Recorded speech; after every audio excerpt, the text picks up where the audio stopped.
அருளமுதமாக வழங்கப்படுகிறது.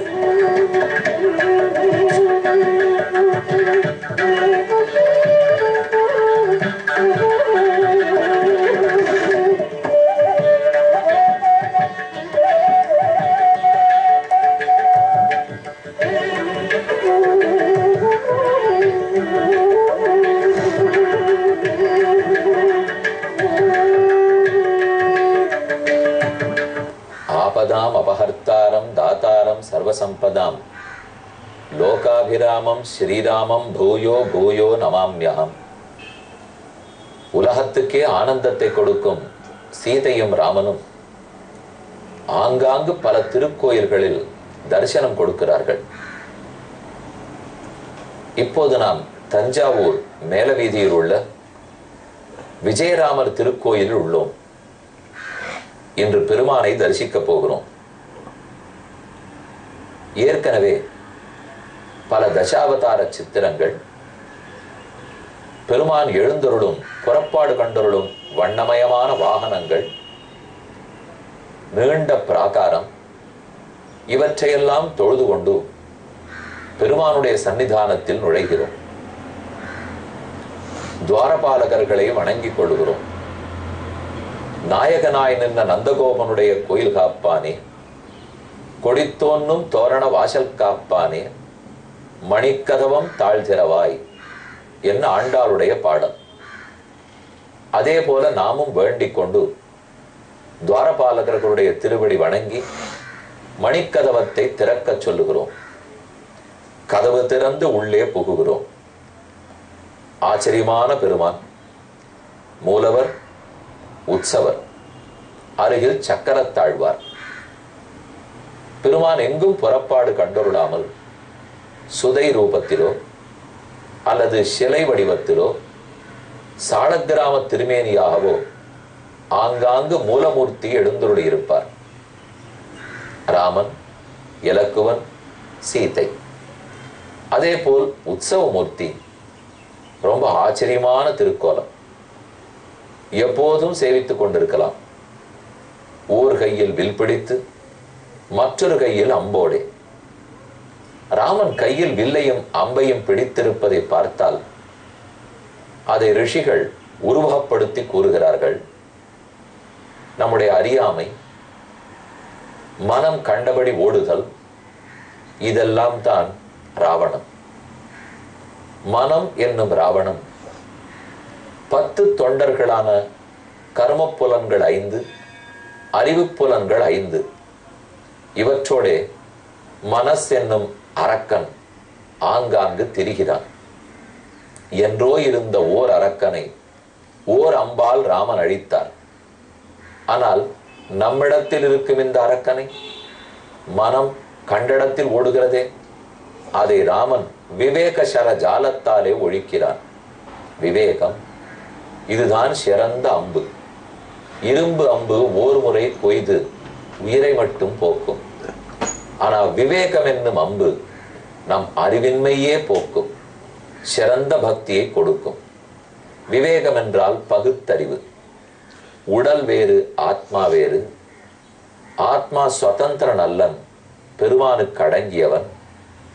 யாராருக்கோ அடங்கியவன் அல்லன், ராமனுக்கே அடங்கியவன்.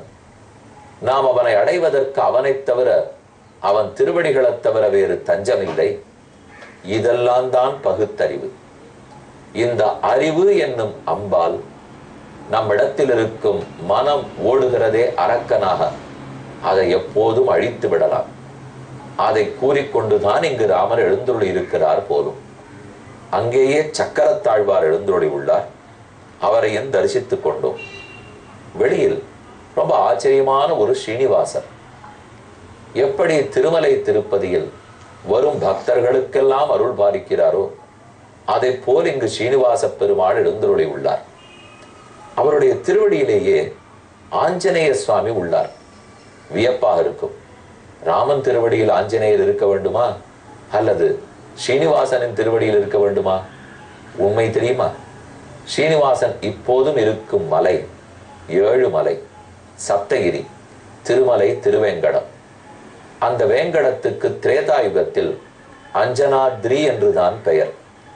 அந்த மலையில் அஞ்சனாதேவி இருந்து தவம் புரிந்துதான் ஆஞ்சநேயரையே பெற்றாள். ஆகவே ஸ்ரீனிவாசர் அவருடைய மலை, அந்த மலைக்கே அஞ்சனாத்ரின்னு பெயர்.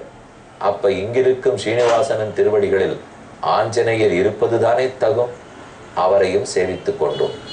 என்று ஸ்ரீனிவாச பெருமாள், ராமர் மூலவர் உற்சவர், ஆஞ்சநேய சுவாமி ஆகிய அனைவரையும் தஞ்சாவூர் மேலவீதி விஜயராமர் சன்னிதானத்தில் தரிசித்துக் கொண்டோம்.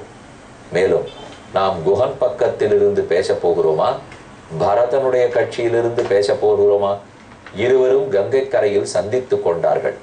கடைசியாக குஹன் பரதனுக்கு பட்டம் கொடுக்கிறான். 1000 ராமர் நின்கேள் அவரோ தெரியினம்மா. ஓர் தராசு தட்டில் 1000 ராமர்களை ஓர்புறம் வைத்து, பரதா உன்னை மற்றொரு புறம் வைத்தால் உன் தட்டுத்தான் சிறப்பாக இருக்கும், ராமன் தட்டு தாழ்ந்து விடும். ஏன் புகழ்கின்றது ஏழை எயினையேன் இரவி என்பான். தன் புகழ் கற்றை மற்றை ஒளிகளை தவிர்க்குமா போல் மண் புகழ் பெருமை நுங்கள் மரபினோர் புகழ்கள் எல்லாம் உன் புகழ் ஆக்கி கொண்டாய், உயர் குணத்து உறவும் தோளாய். உயர்ந்த குணம் படைத்த பரதா இதுவரை இக்ஷ்வாகுனிடத்திலிருந்து தொடங்கி ராமன் வரை அனைத்து அரசர்களுடைய பெருமையும் ஓர் ராமனிடத்தில் தான் குடிகொண்டிருந்தனு நினைத்தேன். என்று என் எண்ணத்தை மாற்றிக்கொண்டேன். குஹ உன்னிடத்தில் தான், ஏ பரதனே அது உன்னிடத்தில் தான் குடிகொண்டிருக்கிறது. பின்னால் பரதனை அழைத்து கொண்டு குஹன் கட்டி தழுவிக்கொண்டு ராமனும் சீதையும் படுத்திருந்த இடத்தை காட்டப் போகிறான். ஏற்கனவே வால்மீகி ராமாயணத்தின்படியும் இதை விளக்கமாக கூறினேன். அந்த இடம் இன்றும் முக்கியமான இடம்.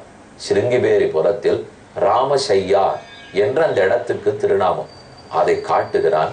அவ்வழி அவனை நோக்கி அருள் தரு வாரி அன்ன செவ்வழி உள்ளத்து அண்ணல் தென்திசை செங்கை கூப்பி எவ்வழி உரைந்தான் நம்முன் என்றலும் எயினர் வேந்தன் இவ்வழி வீர யானே காட்டுவன் எழுக என்றான். என் ராமன் இங்கு உன்னோடு எங்கு தங்கினான்? பிற்பாடு புறப்பட்டு எவ்வழி சென்றான்? எந்த திக்க நோக்கி ராமன் போனான்? அனைத்தையும் குஹா எனக்கு கூறு, காட்டு என்று வேண்டுகிறான். ராமன் உறங்கிய இடத்தை குஹன் காட்டுகிறான். அது கண்ட பரதன் விம்மி வெடித்து, இயன்றது என் பொருட்டினால் இவ்விடர் உனக்கு என்ற பொழுதும் அயின்றனை கிழங்கும் காயும் அமுது என அரிய புல்லில் துயின்றனை எனவும் ஆவி துறந்திலன் சுடரும் காசு குயின்று உயர் மகுடம் சூடும் செல்வமும் கொள்வன் யானே. ராமா, நீ எங்கு படுத்திருக்க வேண்டியும் இந்த தரையில் படுத்தாய். இதை கேள்விப்பட்டு இன்னும் என் கண்கள் பார்க்கின்றனவே, என் காதுகள் கேட்கின்றனவே. நீ காய்கனிகளை உண்டாயாமே, தேனும் தினைவாவும் உண்டாயாமே. இதை கேள்விப்பட்ட பிறகு இன்னும் என் உயிர் இருக்கிறதே, உடலிலிருந்து உயிர் பிரிந்து போகவில்லையே. இத்தனை வியப்புகள் நடக்கும் போது இன்னொரு வியப்பும் நடக்கட்டும். ராமனும் கூறினான், வசிட்டரும் கூறினார், பரதன் மறுத்தான் என்கிற அவப்பேரும் வந்து விட்டு போகிறதே. நீங்கள் என்னை ஆளுன்னு சொல்லுகிறீர்கள், நான் ஆள மறுக்க போகிறேன். இதென்ன வியப்புன்னு நீங்க நினைக்கலாம். என் உடலை விட்டு உயிர் இன்னும் பிரியாமல் இருப்பதே வியப்புத்தானே. அப்ப உலகத்தில் எந்த வியப்பும் நடக்கட்டும். அல்லை ஆண்டு அமைந்த மேனி அழகனும் அவளும் துஞ்ச வில்லை ஊன்றிய கையோடும் வெய்து உயிர்ப்பொடும் வீரன் கல்லை ஆண்டு உயர்ந்த தோளாய் கண்கள் நீரு சொரிய கங்குல் எல்லை காண்பு அளவும் நின்றான் இமைப்பிலன் நயனம் என்றான். அப்போது இலக்குவன் இரவு முழுவதும் சீதையும் ராமனையும் எப்படி காத்தான் என்று குஹன் பரதனுக்கு கூறுகிறான். ஒரு ஸ்லோகம் கூறியிருந்தேன். ஆச்சக்ஷேத சத்பாவம் லக்ஷ்மணஸ்ய மகாத்மனः பரதாய அப்பிரமேயாய குஹோ கஹனகோச்சரா. காட்டிலே தெரியக்கூடிய குஹன் லக்ஷ்மணனுடைய பெருமையை பரதனுக்கு எடுத்துரைத்தான். இது எப்படி இருந்தது? கழியின் பெருமையை கடலுக்கு கூறுமா போல இருந்தது. லக்ஷ்மணன் பெருமையே எவ்வளவோ, அதை காட்டிலும் பரதன் மிகச் சிறந்தவன். அவன் இரவு முழுக்க தூங்காமல் இருந்து காத்தமையெல்லாம் பரதனுக்கு கூறுகிறான். லக்ஷ்மணனுடைய நிலை கேட்டு பரதன் தன்னை நொந்து கொண்டு பேசுகிறான். என்பத்தை கேட்ட மைந்தன் ராமனுக்கு இளையார் என்று முன்பு ஒத்த நோற்ற தோமில் யான் என்னும் முடிவியலாத துன்பத்துக்கு ஏதுவானேன். அவன் அது துடைக்க நின்றான். ராமனுக்கு பல தம்பிகள் உண்டு. அவனுக்கு துன்பம் கொடுக்கிறதுக்கு ஓர் தம்பியாம், மற்றொரு தம்பி துன்பம் துடைக்கவாம் என்று ஊர் பேச போகிறது. இதற்குத்தானே நான் ஆளாய்விட்டேன். அன்பத்துக்கு எல்லை உண்டோ? அழகிது என் அடிமை என்றான். அவன் அடிமை எப்படி செய்திருக்கிறான்? நான் அடிமை எப்படி செய்திருக்கிறேன்? அழகாக செய்தேனே. நாம் பேசும்போதே இது அழகாக இருக்கிறது என்று கூறுவோம், அழகாக இருக்கிறதே என்றும் கூறுவோம். ரெண்டுத்துக்கும் பொருள் வேறு. அழகாக இருக்கிறதுன்னா வேறு, நல்ல அழகு என்று சொன்ன அழகில்லைன்னு பொருள். அதை போலத்தான் பரதன் லக்ஷ்மணன் செய்த தொண்டு அழகிது, நான் செய்த தொண்டு அழகிதுவா என்று கேட்கிறான். வந்தன வரம்பில் நாவாய் வரிசலை குறிசில் மைந்த சிந்தனை யாவது என்று சிறுங்கி பேரியன் கோன் செப்ப சுந்தர வரிவிலானும் சுமந்திரன் தன்னை நோக்கி எந்தை இத்தானதனை தன்னை ஏற்றுதி விரைவின் என்றான். அடுத்து பரதன் சுமந்திர நோக்கி சொல்ல எண்ணறந்த நாவாய்கள் படகுகள் அனைத்தும் கங்கை கரையில் சூழ்ந்தன. ஆகாயத்தில் மேக கூட்டமா அல்லது மயில் தோக விரித்தாடுகிறதா, வண்டுகள் கூட்டம் கூட்டமாக ரீங்கரிக்கின்றனவா, எதுன்னு தெரியாமல் நாவாய் ஓட கூட்டம் வந்து சேர்ந்தது. அனைவரும் ஏறி அமர்ந்தார்கள். கௌசல்யையும் நடுவே சுமித்திரையும் அருகே கைகையும் அமர ஆனனம் கமலத்து அன்ன மின்னன்ன அமுதச் செவ்வாய் தேன் நனை குழலார் ஏறும் அம்பிகள் சிந்து முத்தம் மீன் என விரிந்த கங்கை விண் என பண்ணை முற்றி வானவர் மகளில் ஊறும் வானமே நிகர்த்தமாதோ. இந்த புறத்தில் கங்கை, அதில் துள்ளி திரியும் மீன்களும் திமிங்கிலங்களும். ஆகாசத்திலே நீண்ட வானம். அங்கு மாலை பொழுது மாற மாற அப்படியே வானமே வில்லாக வளைகிறது. கீழிருக்கும் இயற்கை எழிலா, மேலிருக்கும் ஆகாசத்தின் எழிலா, அல்லது ராமனை அடைய போகிறோம் என்னும் மக்களுடைய எதிர்பார்ப்பு எழிலா, ஏதென்னு சொல்ல முடியாமல் ஓடங்கள் நகருகின்றன. அப்போது பரதனை பார்த்து குகன் கேட்கிறான், இந்த 3 தேவிமார்கள் யார்? அறிமுகப்படுத்த வேண்டுமே. பரதன் அறிமுகப்படுத்துகிறான். சுற்றத்தார் தேவருடன் தொழ நின்ற கோசலையை தொழுது நோக்கி கொற்றத்தார் குறிசிலிவர் ஆவர் என்று குகன் வினவர். சுற்றத்து மன்னர்கள் அனைவரும் தொழக்கூடிய தயரத மன்னவர், அவனுடைய மூத்த மனைவியாம் கௌசல்யா தேவி. அவளை பார்த்து இவள் யார் என்று கேட்க பரதன் கூறுகிறான், கோக்கள் வைகும் முற்றத்தான் முதல் தேவி, 3 உலகம் ஈன்றானை முன் ஈன்றானை பெற்றத்தால் பெரும் செல்வம், யான் பிறத்தலால் துறந்த பெரியாள். கோக்கள் வைகும் முற்றத்தார் சிற்றரசர்கள் அத்தனை பேரும் வந்து வந்து தயரதனுடைய திருவடிகளில் பணிவார்களாம். அப்பேற்பட்ட தசரதனுடைய மூத்த தேவி. அது மட்டும் அவளுக்கு பெருமை அல்ல, அவளுக்கு தனிச்சிறப்பு உண்டு. உலகத்தையே தன் வயிற்றுள் வைத்து காத்தானே திருமால், அந்த திருமாலை தன் வயிற்றில் 12 மாதங்கள் சுமந்தவள் இவள் என்றவள் பெருமை கூறி, இந்த பெருமகளை எல்லாம் யான் ஒருத்தன் பிறந்தபடியாலே இழந்தவள் என்றுதான் இவளை நான் கூற வேண்டும் என்று கௌசல்யை அறிமுகப்படுத்தினான். அடுத்து சுமித்திரை இருந்தாள். குகன் அறிமுகப்படுத்தி இலக்குவர்க்கும் இளையவர்க்கும் எனக்கும் மூத்தான், இன் துணைவன் ராகவனுக்கு இலக்குவனுக்கும் இளையவர்க்கும் எனக்கும் மூத்தான். பரதன் கோசலைக்கு குகனை அறிமுகப்படுத்துகிறான். கௌசல்யா தேவி, பரதா இது யார் என்று குகனை பார்த்து கேட்கிறாள். அப்போது கூறுகிறார், இவன் ராகவனுக்கு என் துணைவன், இலக்குவனுக்கும் இளையவருக்கும் எனக்கும் மூத்தான். ராமனுக்கு அடுத்த தம்பி குகனாம், அதற்கு அடுத்துதான் 3 தம்பிமார்களாம் என்று ராமனை ஏற்றுக்கொண்டவன். அடுத்து சுமித்திரை இடத்தில் வந்தாள். அறம் தானே என்கின்ற அயல் நின்றான் தனை, தர்மமே உருக்கொண்டா போலே சுமித்திரை. இவளுக்கு பெருமை என்ன தெரியுமோ? இறந்தான் தன் இளந்தேவி, யாவருக்கும் தொழுகுலமாம் ராமன் பின்பு பிறந்தானும் உளம், என்னை பிரியாதானே தன்னை பெயர்ந்த பெரியாள். இவளுக்கு பெருமையே ராமனுக்கு பின்னே பிறந்த தம்பி ஒருத்தன் உள்ளான் என்று நாளை உலகம் கதை எழுத வேண்டுமே. அதற்காக ஓர் மகனை ஈன்றெடுத்தவள் இவள்தான்.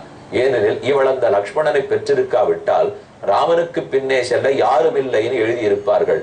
நல்ல வேளை கதை அப்படி போகாமல் ராமனுக்கு பின் செல்ல ஒருத்தன் உள்ளான் என்பதற்காக இலக்குவனை ஈந்த பெரியாள் இவள். அடுத்து வந்தவள் கைகேசி. இவளார் என்று குகன் கேட்கிறார். பதில் கூறுகிறான், படரெல்லாம் படைத்தாளை பழி வளர்க்கும் செவிலியை தன் பாழ்த்த பாவி குடலிலே நெடுங்காலம் கிடந்தேற்கு உயிர்ப்பாரம் குறைந்து தேய உடல் எலாம் உயிர் இலா எனத் தோன்றும் உலகத்தே ஒருத்தி அன்றே இடரிலா முகத்தாளை அறிந்திலையே இன்னின்றாள் என்னை ஈன்றாள்.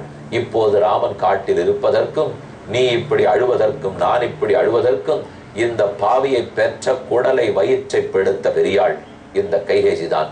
தாய் என்று பெயர், ஆனால் உருவத்திலா தாய், உருவத்தில் பேய், குணத்தில் அதைவிட மோசம் என்னவளை பத்தி சொல்ல குகன் உடனே பரதன் கையை பிடித்து, இப்படி பேசாதே, இப்படி பேசுவது உன் ராமனுக்கு பிடிக்காது என்று அவனும் கூறும் அளவுக்கு பெருமையும் புகழும் நிறைந்திருந்தது பரதனுக்கும் ராமனுக்கும். மெதுவே கங்கை ஆற்றை ஓடம் கடக்கிறது. நாமும் தஞ்சாவூர் விஜயராமனிடத்தை விடைபெற்று கொண்டு அக்கறை செல்வோம். இந்நிகழ்ச்சி